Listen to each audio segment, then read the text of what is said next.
I hit a camera. Yeah, and this time I got him. Major reasons I started this project was to make something for my friends and I to play. So multiplayer is definitely coming, but See? no telling when exactly. You see? In the next devlog, hopefully it'll have...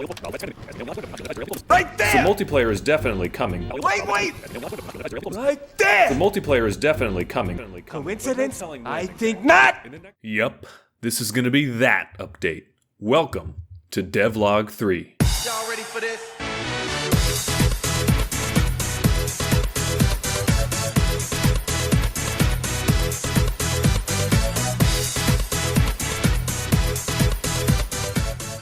Ladies and gentlemen, I have banished myself into the game design gulag.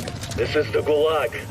In here, you fight to win back your life. If I wanted to make it out alive, my only escape was finally implementing multiplayer. But before we can even think about all that messy networking and sending packets and stuff, there needs to be a lobby first so players can meet up and flex to their friends what characters they unlocked. I really like how Among Us did their lobby, letting everyone run around before the game starts. I may have taken a little inspiration for my own lobby. I'll steal it! Besides seeing the character everyone else is choosing to play, a lobby like this also tells people which biome they're going to start the game in, so players can choose to swap characters if they want to. Plus, it's a chill space to goof around in before everyone's ready, and lets people experiment with their abilities ahead of time. Once each player is happy with their selection, everyone can move into the center of the room to signal that they're ready to go. After a moment, the door opens, and our brave heroes are cast into the arena to fight for their lives, all without any pesky menus. Naturally, the lobby should have a way to set up and configure some kind of multiplayer server, which is what this little guy is for. Hello there. But we'll save that kind of worms for later, so he'll just have to wait there for now.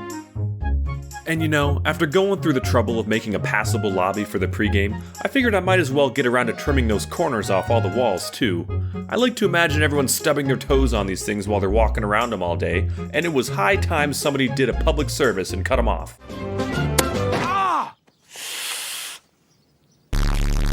So let me take care of that real quick.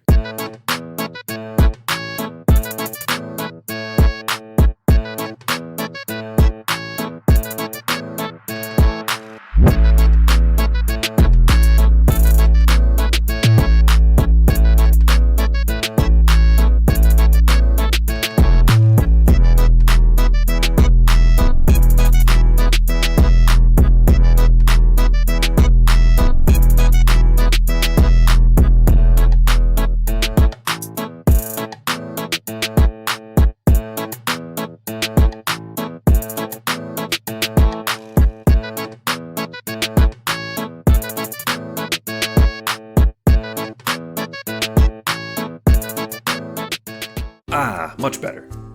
Alright, enough stalling. It's time to actually code up the multiplayer for real. Unfortunately for all of us, there's just one little problem. I have no idea how to do multiplayer in Godot. Or any engine, actually. Mission failed. We'll get them next time. We must turn to the sacred Godot manuscripts.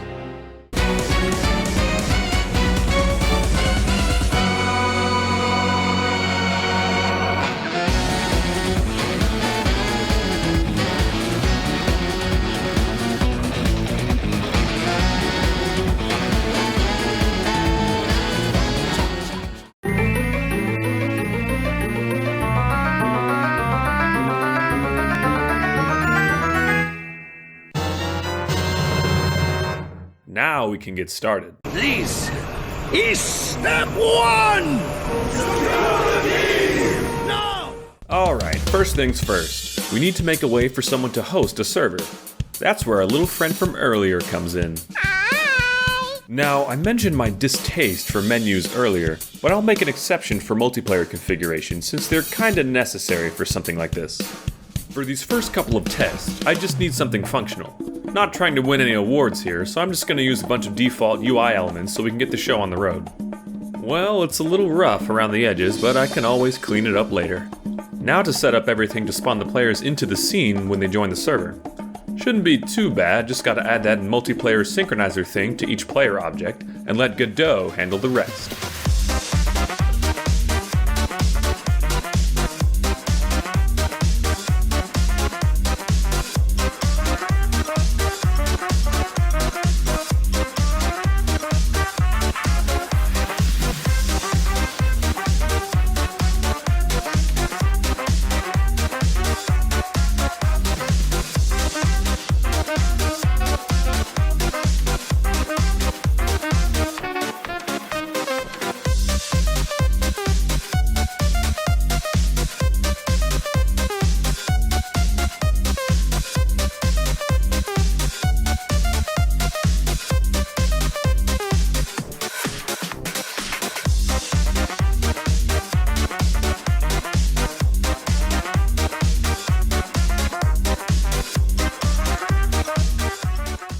So there I was, peacefully updating code and adding synchronizers.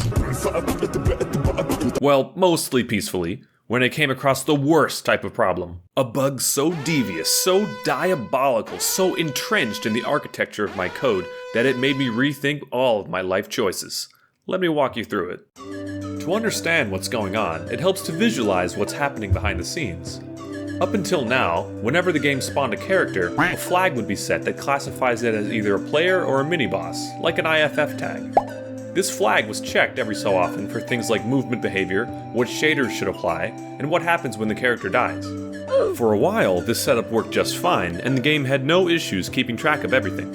However, due to a quirk in Godot's automatic multiplayer synchronization, things stop being so easy when servers and clients are involved. You see, Godot automatically replicates instances of players and items and stuff onto the connected clients whenever the server spawns them in, which is pretty convenient in most cases. However, this handy replication system completely bypasses the normal scene instantiation. Normally, when it's time to add a new character, first the game creates a copy of it from the library of character templates. Then the engine adjusts all the variables and flags inside the new copy until everything looks right. This is where our IFF tag gets set. Finally, the character is added to the scene and is instantly replicated by the connected clients. And herein lies the problem. If you're the client in this situation, your game doesn't do steps 1 or 2. All it sees is the final step when the character is spawned in by the server, so none of the flags are set properly, meaning every character that spawns in is treated like the default setup, in this case another player. So when it came time to spawn in a mini-boss fight, the server spawns in the character as usual and sets its IFF to be an enemy, but the clients only see a regular player with no AI. No big deal, right? Just reset the flag on the client side after it spawns in so there's no mismatch. Stop making problems so complicated and get out of your own way. Yeah, it's not that simple, hypothetical bystander. I tried that as well as a bunch of other stuff, and after wasting a ton of time trying to treat the symptom, I learned it was better just to cure the disease. The real issue here wasn't that I couldn't set the flags and variables before a character was replicated. It was that I even had to do that in the first place. I had it all backwards. The characters would spawn in first, then set the flags and AI. Instead, I needed separate objects that come preloaded with that stuff, and just add the character information afterwards. Much more elegant this way. You know, I actually meant to do it this way from the beginning, so when you think about it, I'm pretty lucky to have found this bug, because it gave me an excuse to go back and fix everything the way it was supposed to be. Yeah, I really should be thanking myself for screwing it up the first time, so I could have this opportunity to grow as a programmer. Anyway, with that little crisis out of the way, it was time to focus on the last thing I wanted to add before releasing the next official update. The ability for players to resurrect their teammates. It wouldn't be very fun if you died and just had to sit out the rest of the game while your friends have all the fun without you. No need to thank me, just looking out for you guys. Besides, I got to make this neat little revive animation to go with it. We're getting to the end of the video here, so let's wrap this up. Since the multiplayer took all my time, I never got around to adding another character. But don't fret, next update will definitely have at least one new character. I'm also going to replace the upgrade fruit with something better, and add a new enemy type.